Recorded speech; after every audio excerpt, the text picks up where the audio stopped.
we can overcome 4 years of Donald Trump. America should not take lectures on racial justice from Joe Biden, Sleepy Joe. President Trump inherited an economy from Obama-Biden administration that was given to him. Normal has become living a nightmare. My husband has seen his share of bullies and of trials and of tragedies. These people are being crushed. This is a battle for the soul of the United States of America. Joe Biden, who has had a political career spanning half a century, is underlining his government experience, aiming to cast himself in the role of President of the United States as a seasoned, steady hand in an uncertain, dangerous world. And make no mistake about it, this campaign will send Donald Trump packing.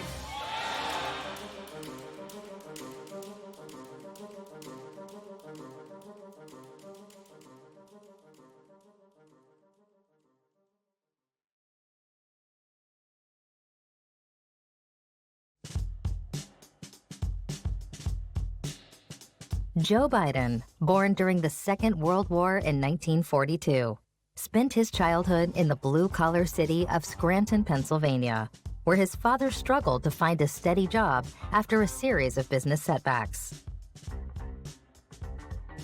When Joey was 10, his family moved to Wilmington, Delaware, after his father secured a job selling cars there.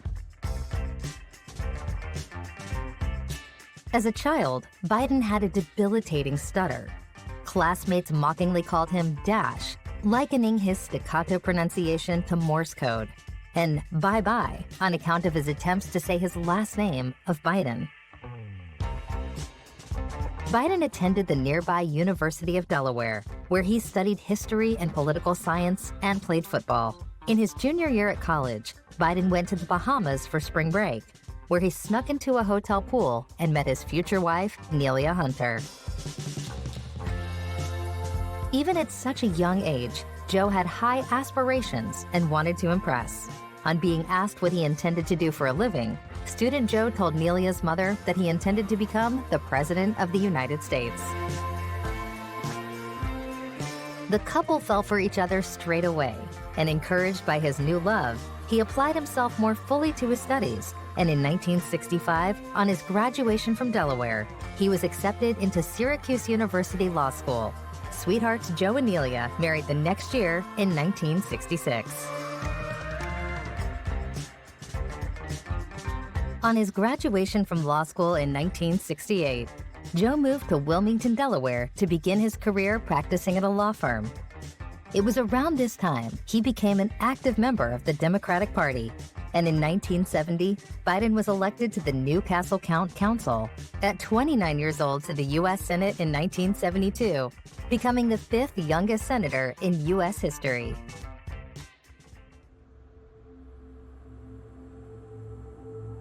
Just a few weeks after Biden won his Senate seat, a tractor trailer carrying corn cobs struck the family station wagon as his wife and 3 children were driving home from buying a Christmas tree.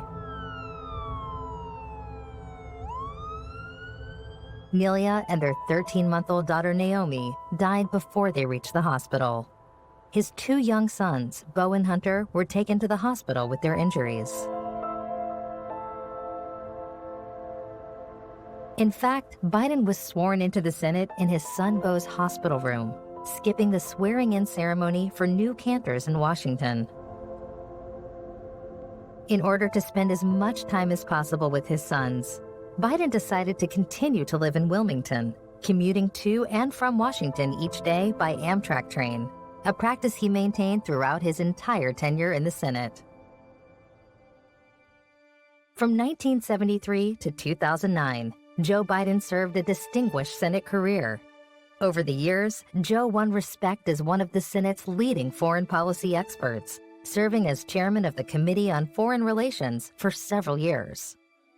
His many foreign policy positions included promoting stability and peace in the Balkans, advocating for strategic arms limitation with the Soviet Union, expanding NATO to include former Soviet bloc nations, and opposing the first Gulf War and the Bosnian War. I think we should be using U.S. air power to take out the heavy artillery around Sarajevo and in other parts of Bosnia.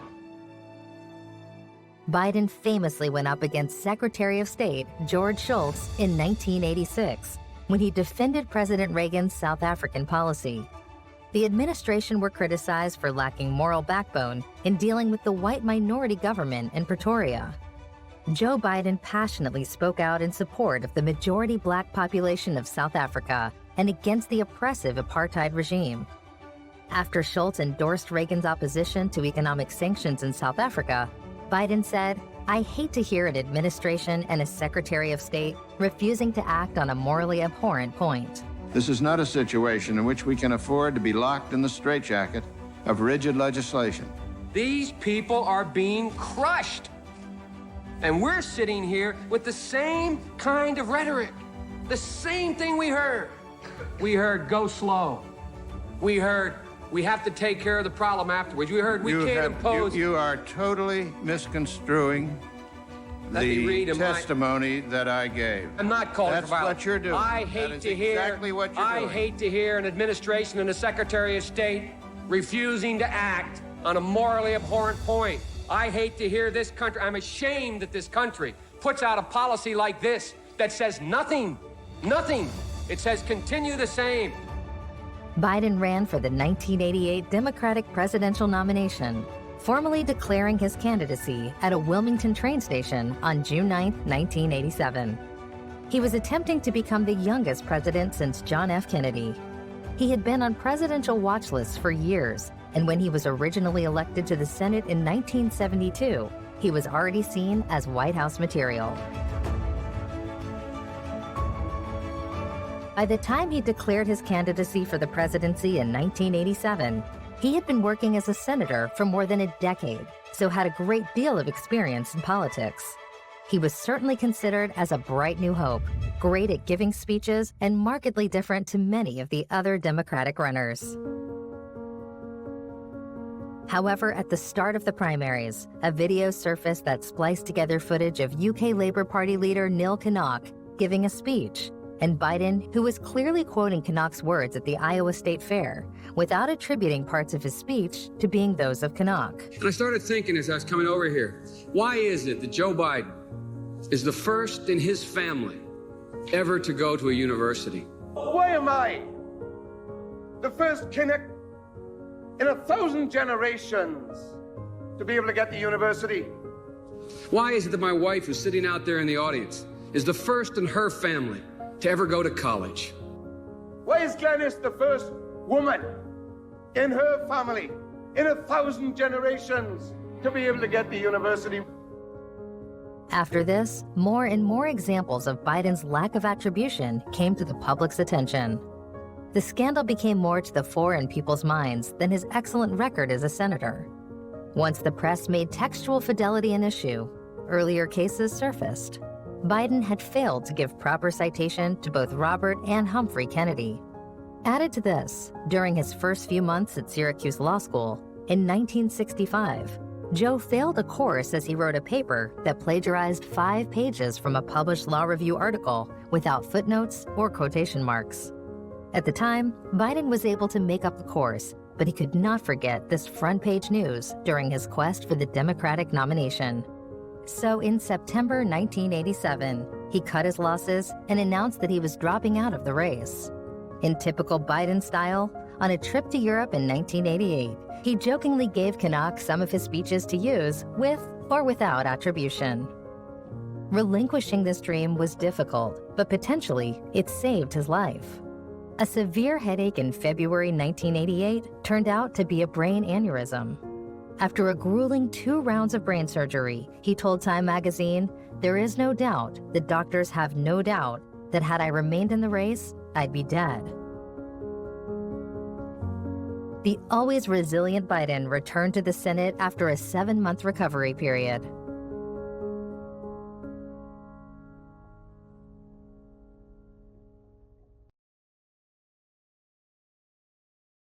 My goal was, when I started running in 1972, was I wanted my daughters, if I had one, I just had one, I was 14 months old, that she would be entitled to every single solitary opportunity my kids were, and there's not a damn thing that a man can do that a woman can't do. I really mean that. There is not a single thing you can't do. In 1994, one of Biden's biggest achievements was that he co-sponsored the Violence Against Women Act, which provided $1.6 billion to investigate and prosecute violent crimes against women, plus imposed automatic and mandatory restitution on those convicted, and allowed victims to sue their attackers in civil court, even if prosecutors did not proceed in criminal charges. Other notable causes Biden supported included campaigning for American action to end the genocide in Darfur and speaking out against President George W. Bush's handling of the Iraq War, particularly opposing the troop surge of 2007. In destabilizing Iran, we should be a little. We spent some real time thinking about that. 20 years after his first presidential bid, Biden decided to run for the U.S. presidency in 2008. During the campaign, Biden focused on his plan to achieve political success in the Iraq War through a system of federalization. In terms of his suitability, he referenced his record in the Senate as the head of several congressional committees and experience in foreign policy. As Biden entered the presidential race, he attacked frontrunner Hillary Clinton's plan for the war in Iraq. During an interview on Good Morning America, Biden called Clinton's plan a disaster and counterproductive. Biden stated that his plan called for a political solution, unlike Clinton's military solution. However, 2008 was not the right time for Biden. After years of the Bush administration, people in America wanted change, and Barack Obama offered this in the form of being not only the first African American to run for office, but by being bright, articulate, and a symbol for change after years of war in the Middle East. We are one people. We are one nation. And together, we will begin the next great chapter in the American story with 3 words that will ring from coast to coast, from sea to shining sea. Yes, we can. Thank you, New Hampshire. Thank you. One of the biggest problems Biden faced at the time was voters didn't know about him or his candidacy.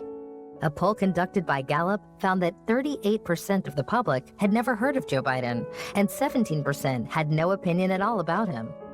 In contrast, 0% of the public had never heard of Hillary Clinton, and only 3% had no opinion.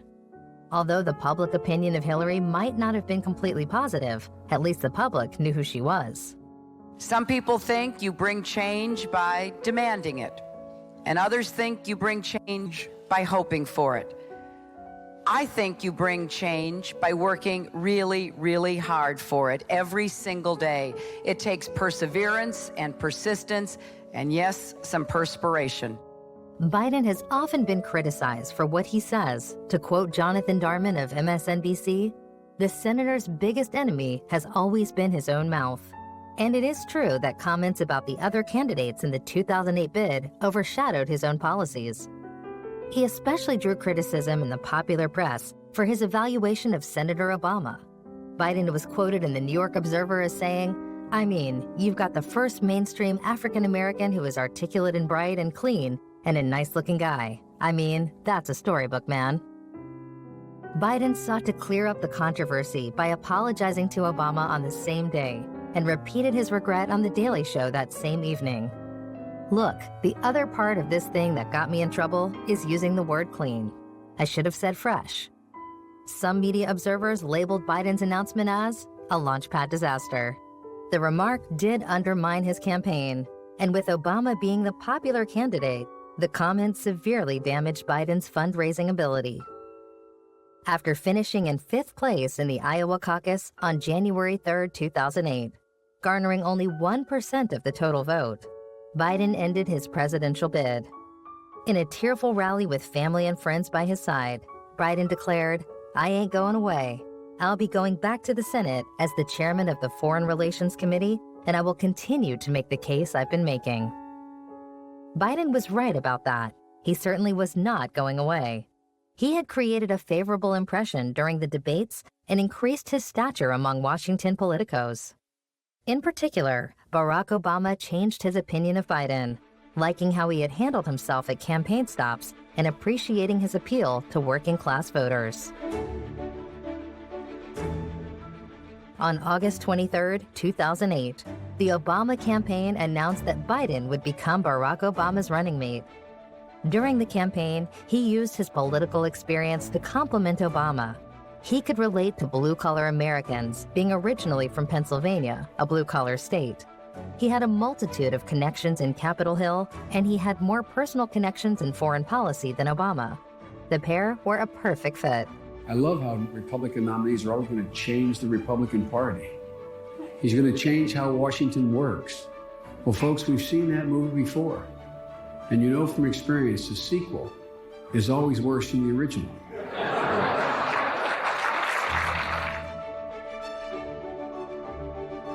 Barack Obama and Joe Biden convincingly defeated the Republican ticket of Arizona Senator John McCain and Alaska Governor Sarah Palin.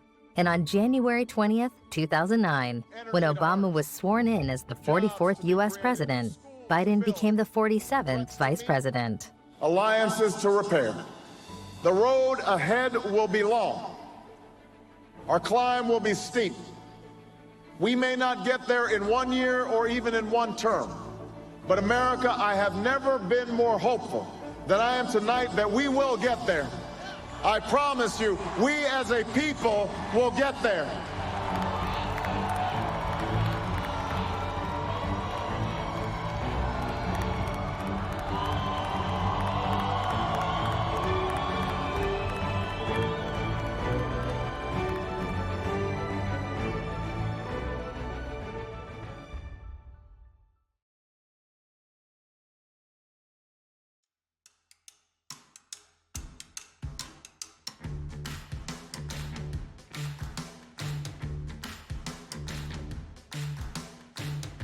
While Biden mostly served in the role of behind-the-scenes advisor to the president, he took particularly active roles in formulating federal policies relating to Iraq and Afghanistan.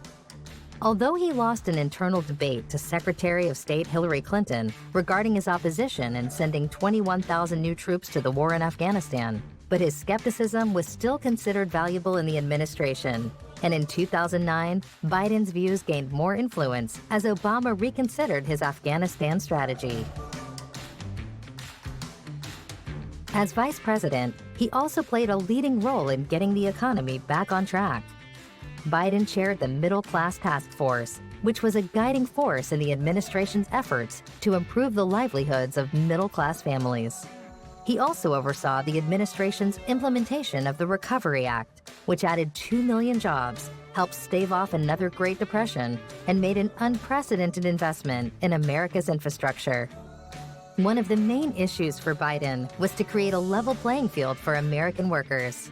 He fought for payroll tax cuts during the economic recovery, ensuring a tax cut for every single worker in America.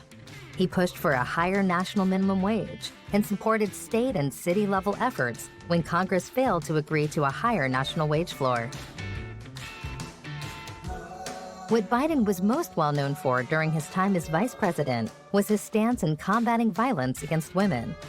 As the author of the original Violence Against Women Act, Vice President Biden continued to draw upon his years in the United States Senate to address violence against women, specifically domestic violence, sexual assault, and stalking.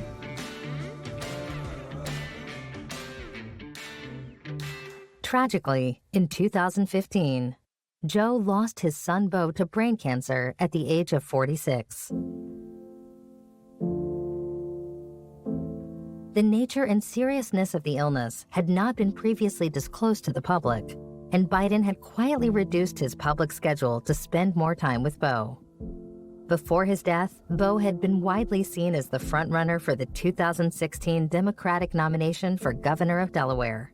Beau would always say, "Dad, look at me, look at me. When they ask about me, smile, Dad. Don't look sad, Dad. No matter what happens, Dad, I'm going to be okay, but you got to promise me promise me you'll be okay.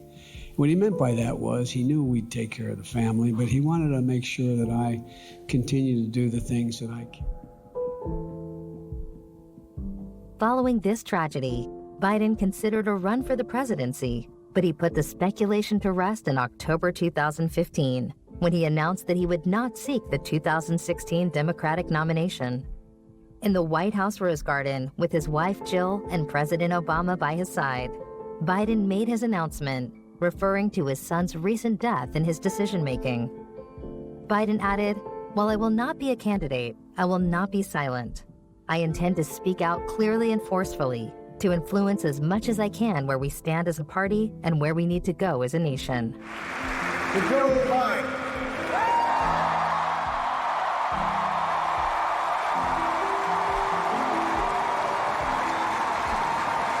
You were the first decision I made as a nominee, and it was the best.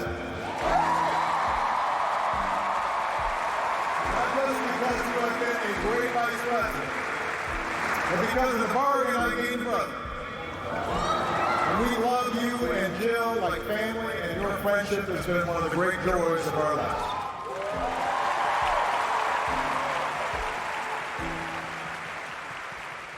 On January 12, 2017, President Obama presented Biden with the Presidential Medal of Freedom with distinction, the nation's highest civilian honor, in a surprise ceremony at the White House. Obama called Biden the best vice president America's ever had.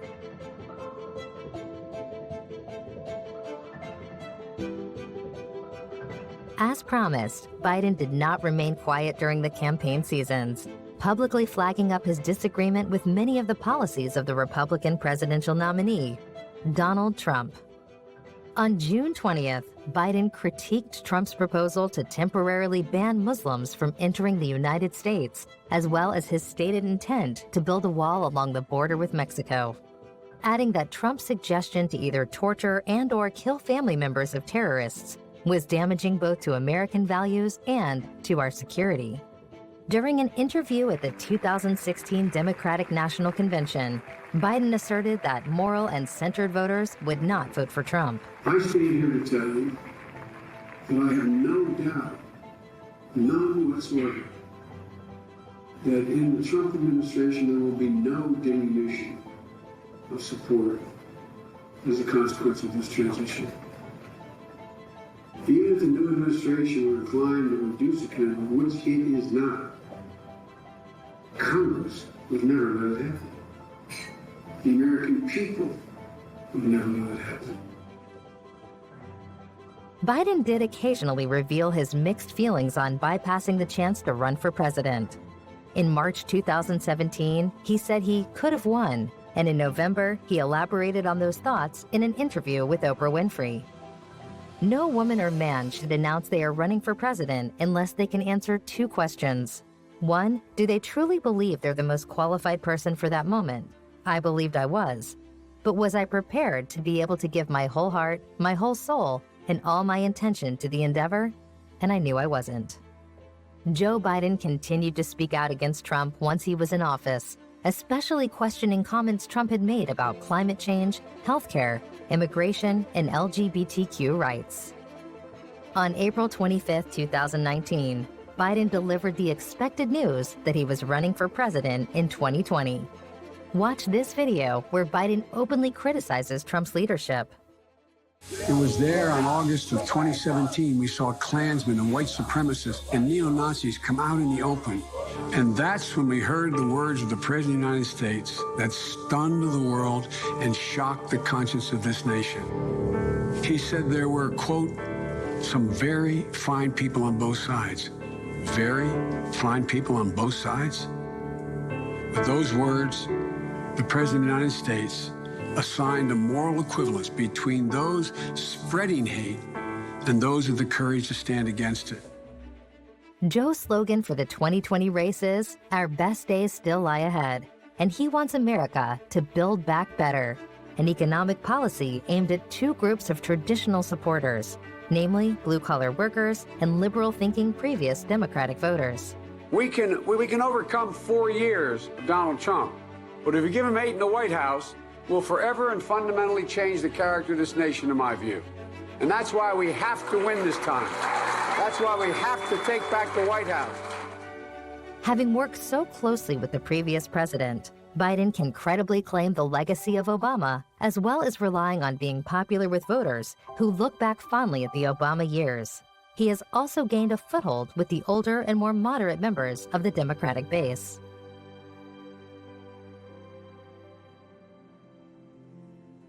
One of the most immediate and obvious challenges facing the president and the country as a whole is how to tackle the coronavirus outbreak. Joe Biden's approach in tackling the virus is to provide free testing for all and hire 100,000 people to set up a national contact tracing program. Biden wants to give firmer national guidance through federal experts, set up at least 10 testing centers in every state, and call upon federal agencies to deploy resources. We would love to have Joe Biden as our president. He's the people's president. He's going to make reason out of this madness we're in right now, and I think he'd be great for the people. So I think people are looking more for unity and community and working together and diversity. And I think Joe Biden is about diversity. I mean, I would be proud of anybody who can, step up to the job at this point. Like, I mean, if it's somebody who happened to be from where I'm from, like, congratulations for him. But I mean, at this point, I just want, I would like results. I mean, I think that's everybody. What everybody would like is results. So, Biden also wants to raise minimum wage and invest in green energy. In regards to the immediate impact of the coronavirus crisis, he has vowed to spend whatever it takes to increase direct money payment to families and extend loans to small businesses. He wants a $2 trillion investment in green energy, a $400 billion pledge to use federal dollars to buy American goods, and a $300 billion investment in U.S.-made materials, services, research, and technology. Biden has called climate change an existential threat and says he will rally the rest of the world to act more quickly on curbing emissions by rejoining the Paris Climate Accord, the agreement Donald Trump withdrew from, which committed the U.S. to cutting greenhouse gases up to 28% by 2025, based on 2005 levels. In the wake of the Black Lives Matter protests in 2020, Biden believes that racism exists in the United States and must be dealt with through a wide range of social and economic programs that will support minorities. Now's the time for healing. Now's the time for peace and calm on the streets of Ferguson. It isn't lost on a lot of young folk of color in particular that it was during the Obama administration that Black Lives Matter really was birthed and came into its own. Part of his Build Back program focuses on creating business support for minorities through a $30 billion investment fund.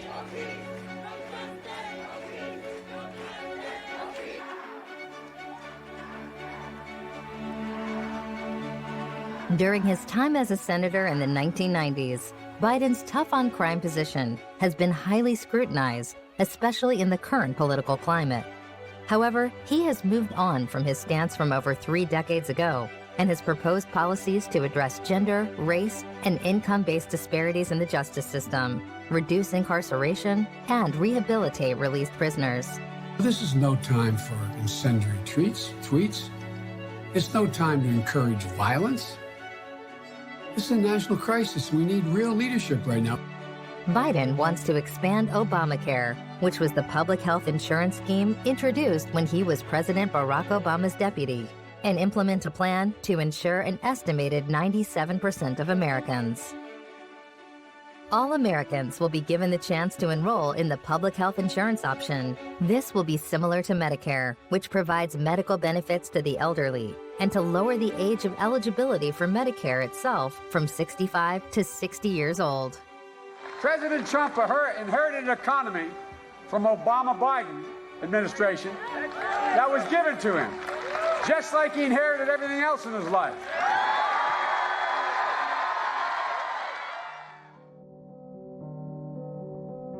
He also plans to end the gun violence epidemic, which would amount to the largest changes to America's gun laws in more than 2 decades. Normal normal has become living a nightmare.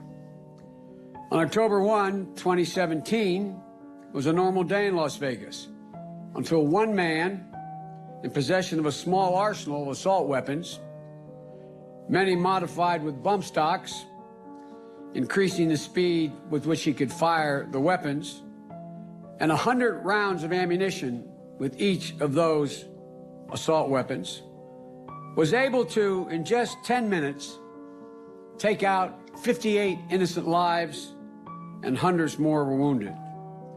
The largest mass shooting in American history. And normal, to me and to all the people behind me, is not acceptable. I'm just so grateful that I just missed it, but there's also so much pain of thinking, like, why wasn't it me, and what did those people do to deserve it? Moms like Stephanie, they do not accept a world where her bright, beautiful 4-year-old daughter, Dayla, gets cut down by a stray bullet in front of her twin brother, and nothing changes. And I want to say to all of you here today, it takes enormous courage to be here.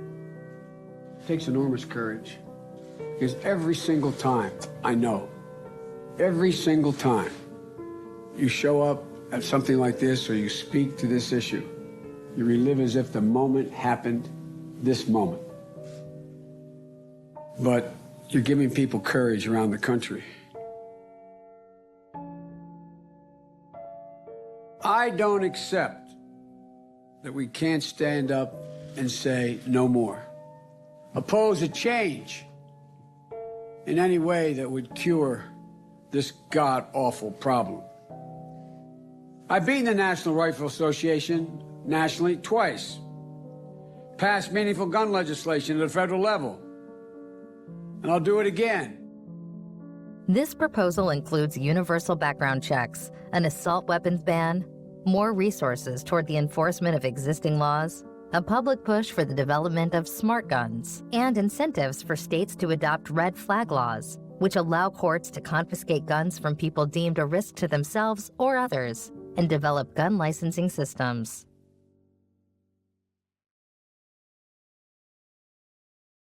I can remember when I was a kid, graduating from high school. I'm going to my senior prom, drove down to Newark, Delaware, which is not far from Newark, Delaware, not far from where I went to school, but about 15 minutes, 20 minutes. Pulling my old car in and borrowing a car from my dad, a new car for the prom. And I walked in and asked the secretary, I said, Mary, where's Dad? She said, he's outside, honey. My dad was a very decent, honorable, gentle man. And walking out and seeing him pacing outside the showroom. I said, what's the matter, Dad? And he looked up, he said, Joey. He said, I'm so sorry. I'm so sorry. I've told the story 1,000 times because it resonates with so many people. Because so many people went through the same thing today. I said, what's the matter, Dad? This is before cell phones. I thought maybe something happened to one of my siblings or my mom or something.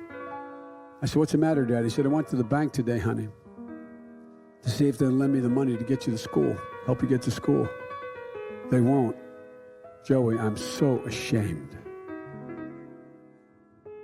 That's being stripped of your dignity for a parent to have that feeling. And millions of parents have that feeling because the cost of education for opportunity for people has gotten so out of reach for so many people.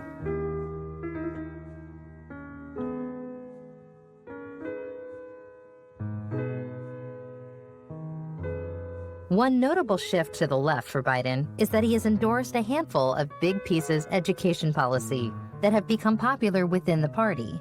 Universal preschool access, expansion of tuition-free colleges, and student loan debt forgiveness. These would be paid for by the money gained back from withdrawing the Trump-era tax cuts. The second piece of allowing you to have your dignity. Does anybody think that 12 years of education is enough in the 21st century to be in the middle class? I don't know anybody who does.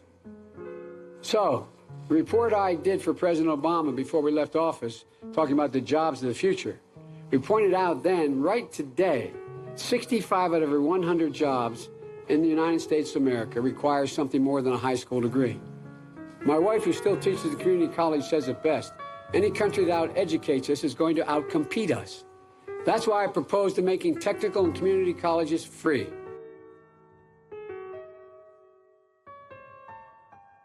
The main challenge for Biden is to undo many of Trump-era policies, as well as restoring America's reputation with regards to foreign policy. And they know that if we give this man another 4 years in the White House, he'll forever and fundamentally change the character of this nation. We can't let this happen. That's why, from the moment I entered this race, I did say we're in the battle for the soul of this nation. And we are.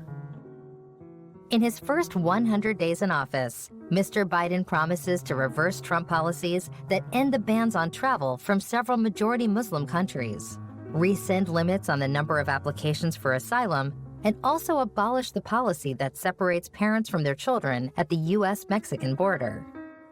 He also promises to protect the Dreamers, people brought illegally to the U.S. as children who were permitted to stay under an Obama-era policy, as well as ensure they are eligible for federal student aid. Another undertaking is to repair relationships with U.S. allies, particularly with the NATO alliance, which Mr. Trump has repeatedly threatened to undermine with funding cuts. Trump has publicly attacked Biden on numerous occasions, branding him as Sleepy Joe. America should not take lectures on racial justice from Joe Biden, Sleepy Joe. It has also been suggested that he will create false stories to divert attention away from him. A new issue surfaced in September 2019 with the revelation that President Trump had pressured the Ukrainian government into investigating Biden and his son Hunter. This stemmed from Hunter's former involvement with the Ukrainian energy company Burisma Holdings, and Biden's efforts to have the country's prosecutor general at the time fired. Rudy Giuliani, former mayor of New York City and Donald Trump's advisor and personal lawyer, talks in this clip about his involvement with the case. That there is an alternative theory of how this crime was committed. And the crime was committed by Democrats. And as his lawyer, it's my obligation to establish those facts. Are you willing to testify in front of Congress? Well, there's a lot of problems with that. I mean, would I like to testify and tell my story? Sure. I've been telling it all the time. In fact, you know my story. There's nothing I can tell them that you can't read online. From the very beginning, I've been totally transparent about this. There are things that I can't testify to because I'm a lawyer. What has the president said to you this week? He asked me how I'm doing. We talked about golf. And anything we talked about relating to the case, I can't tell you. The president's in a very good mood. And he's a good friend. He's been a friend for 30 years. Are you at all concerned about your future? Because you have been placed as a central role in this. No, I'm not concerned about my future. What I did is perfectly lawful, perfectly legal. I find it completely extraordinary that you're spending all this time asking me about what I did. All this time should be spent on the pay-for-play scheme that Biden set up, in which he made millions and millions of dollars using his son and having his son sell his office. That should shock you. But because we are distorted, this left-wing distortion that goes on, you're asking me about the process that I followed to uncover one of the biggest scandals. I should be considered a whistleblower. I should be getting whistleblower protection. I don't care about Biden's campaign, but I do care about corruption. His campaign, that's up to him. Politics, that's up to them. I don't care about politics. This is about corruption. And if you look and you read our Constitution and many other things, I have an obligation to look at corruption. I have an actual obligation and a duty. In his September 24th speech, Biden called Trump's actions an abuse of power and said he would support impeachment if the president did not cooperate with Congress, a topic that took on additional urgency when House Speaker Nancy Pelosi ignited impeachment proceedings that same day.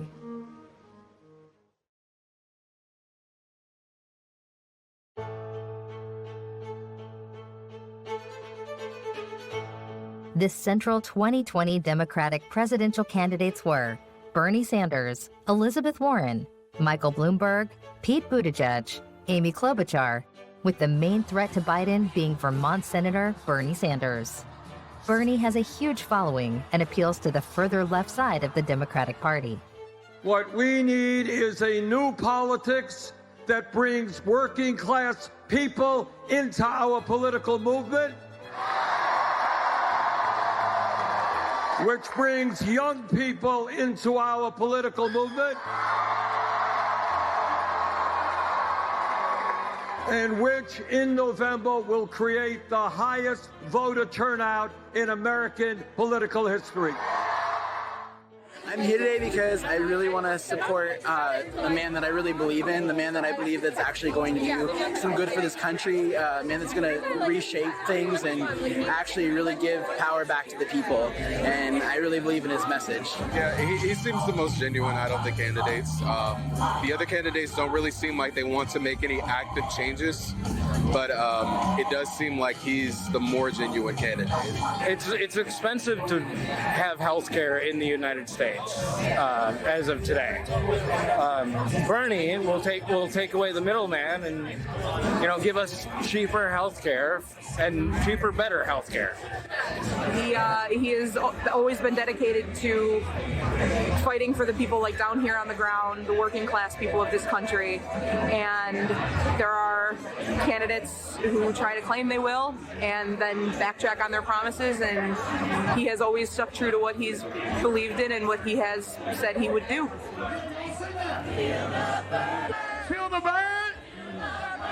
However, when Bernie dropped out of the race in April 2020, he made a point of telling his supporters to get behind Biden, who became the presumptive Democratic nominee. After he dropped out of the 2016 race, supporters felt anger towards the candidate at the time, Hillary Clinton, which in turn led them to not voting. Sanders wants a Democrat in the White House, so his endorsement will help Joe in the run-up to the election. You know, I live in Vermont, and I do support Bernie. I think that the timing is a little off for Bernie to be president. And so I was really happy with the Obama administration. And so as much as there's been some complaints with Joe Biden himself, I have faith that he spent 8 years with a man who did a really good job. Oh, I think that he might attract Republicans as well as Democrats, and it's all about beating Trump. I feel like the country is on the right track. It's amazing to feel like we may be able to move past Trump. I'm excited. Biden's appeal to U.S. voters is that he has had a lot of experience within the White House already. At this current time, a lot of Americans are nostalgic for the previous Obama administration. Biden, as vice president through these years, offers a lot of the voters comfort. His wife, Jill Biden, who he has been married to since 1977, taught English and reading in high schools for 13 years, and also taught adolescents with emotional disabilities at a psychiatric hospital. From 1993 to 2008, she was an English and writing instructor at Delaware Technical and Community College. Since 2009, she has been a professor of English at Northern Virginia Community College and is thought to be the first second lady to hold a paying job while her husband was vice president. Like I tell my students all the time, it's not enough to want to do well. You have to turn in the essay. You have to do the reading. You have to deliver on the promises you make. Joe wrote and passed the Violence Against Women Act when no one thought it could be done. He stood up to the NRA twice and won. He secured those last votes for the Affordable Care Act. He has spent his entire career bringing people together, building bridges, delivering on promises that he can make. During Joe Biden's 2008 campaign to be the Democratic nominee, she continued to teach during the week and would join him for campaigning on weekends. She said that she would have taken an activist role in addressing education as her chief focus of concern as a potential first lady. She also said that she was basically apolitical and would not seek inclusion in cabinet meetings. My husband has seen his share of bullies and of trials and of tragedies, but it's never made him feel cynical, never made him want to use his power for personal gain. Instead, It's made him more committed to serving others. A leader who brings people together, not tears families apart like we've seen at our borders. A president that you can be proud of, who believes that our best days are ahead of us. That's my husband, Joe Biden. Kamala Harris, the California Democrat, was born in Oakland, California, to two immigrant parents, an Indian-born mother and Jamaican-born father. We are a diverse country, yes. And some people would suggest that in diversity, when there is a diverse population, one cannot achieve unity. I reject that notion because this is my belief. Yes, we are diverse, and we have so much more in common than what separates us.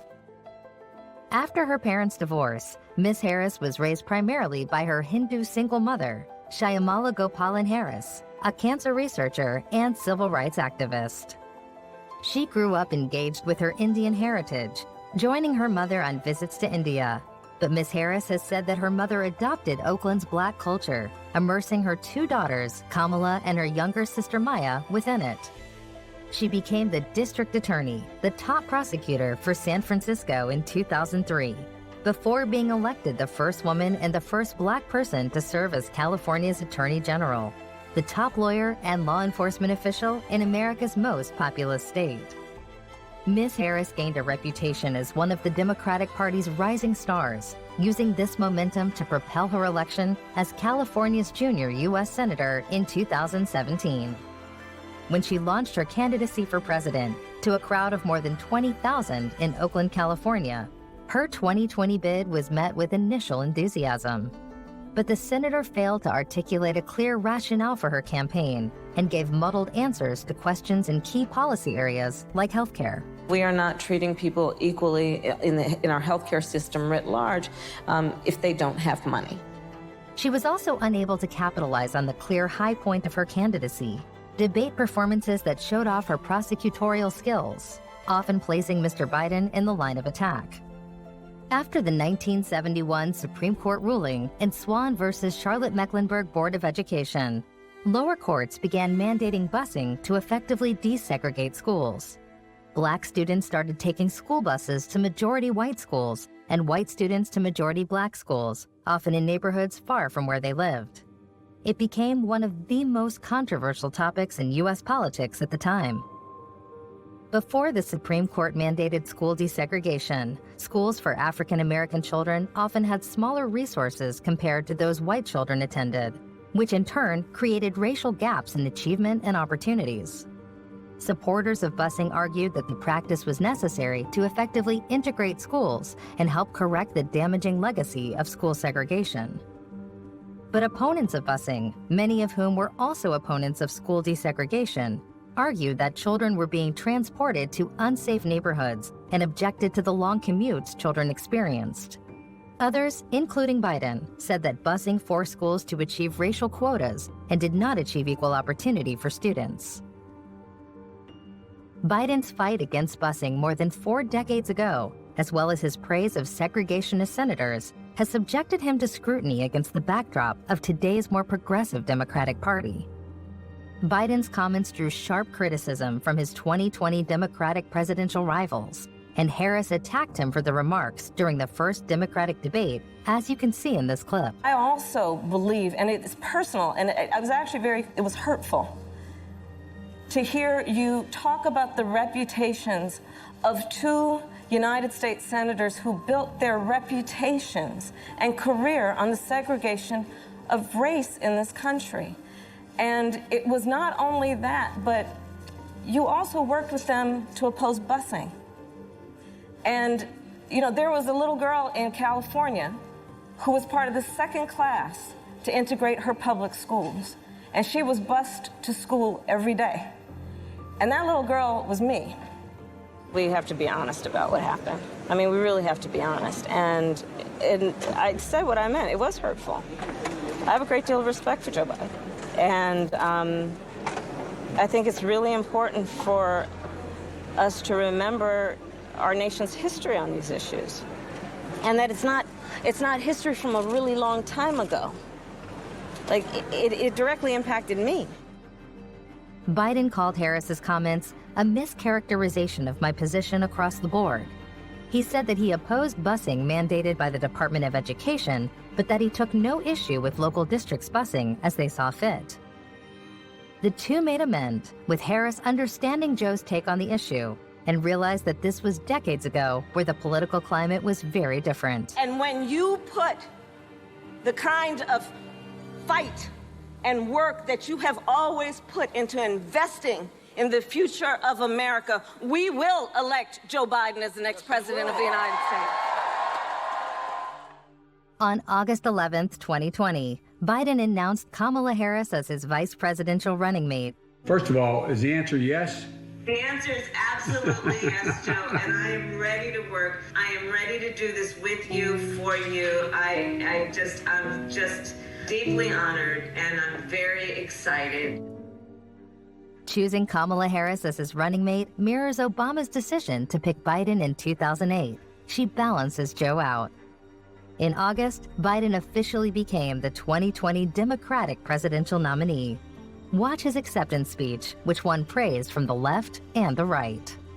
I accept this nomination for President of the United States of America. But while I'll be a Democratic candidate, I will be an American president. I'll work hard for those who didn't support me, as hard for them as I did for those who did vote for me. The current president has cloaked American darkness for much too long.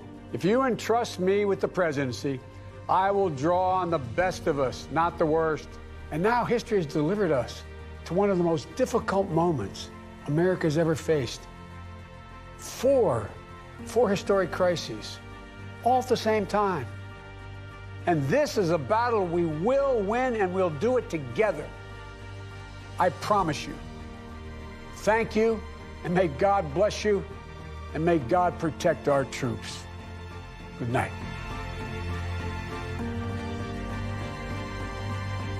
Joe Biden, who has had a political career spanning half a century, is underlining his government experience, aiming to cast himself in the role of President of the United States as a seasoned, steady hand in an uncertain, dangerous world.